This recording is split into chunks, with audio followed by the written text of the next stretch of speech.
Okay, what we're up to today is we're going to transform old resin back into nice fresh resin like the one on the right.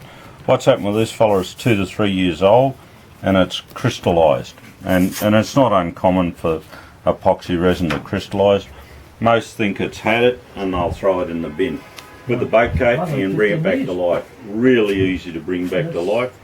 What we do, we squeeze a bit of air out of the container, and then we're going to use our microwaves we've got down the workshop and throw them in there.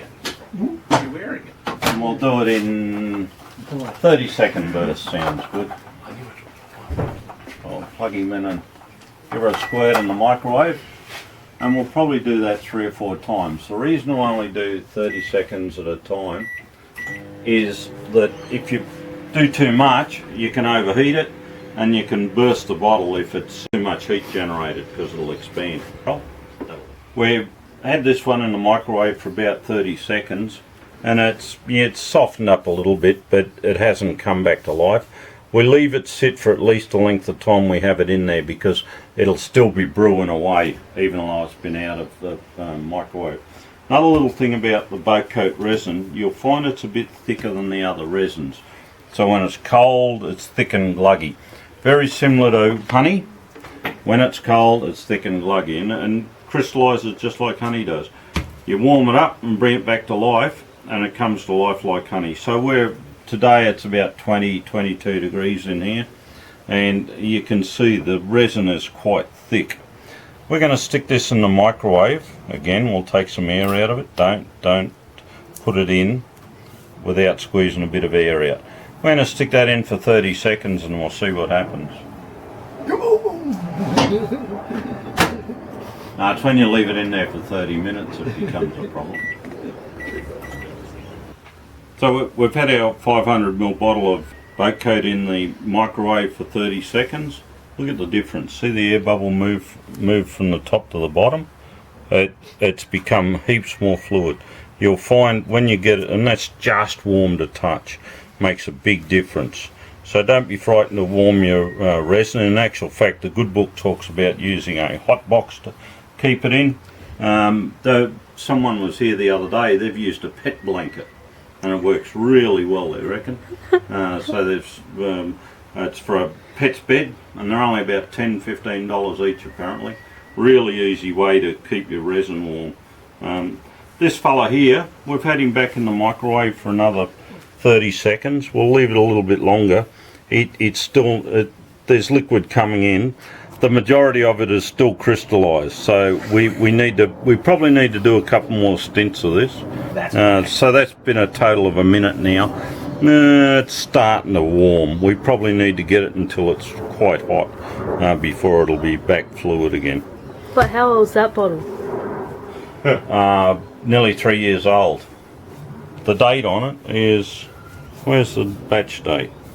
It's come off because the customer tried to do it in water, and unless you use, and this is another tip and why the microwave's easier to use than hot water. The problem is with hot water these days is it's only around 50 degrees C. So if you're going to try and bring it back to life with hot water, boil the water in a kettle and then use that, and that'll get it hot enough to bring it back to life. The water out of a hot water tap usually isn't hot enough to melt the resin, and that's where people go wrong, and they think it's stuffed and they throw it in the bin. But we'll have another couple more bashes of that and it'll come back to life. Getting into trouble of she who must be obeyed, we went out and bought a small microwave. You can see it gets used a lot. Now look at the finger marks from epoxy and that all over it. They're only about $40 at places like Kmart. Now it's a really good investment if you're using quite a bit of epoxy.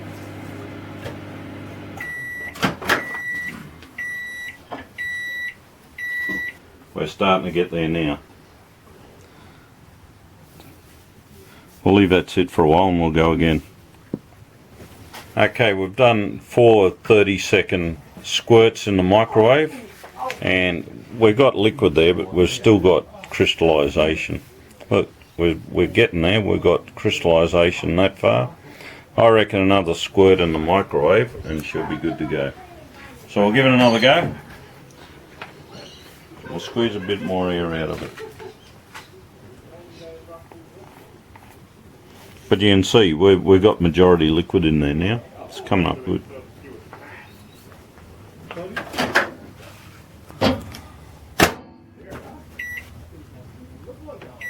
Another 30 seconds should do it.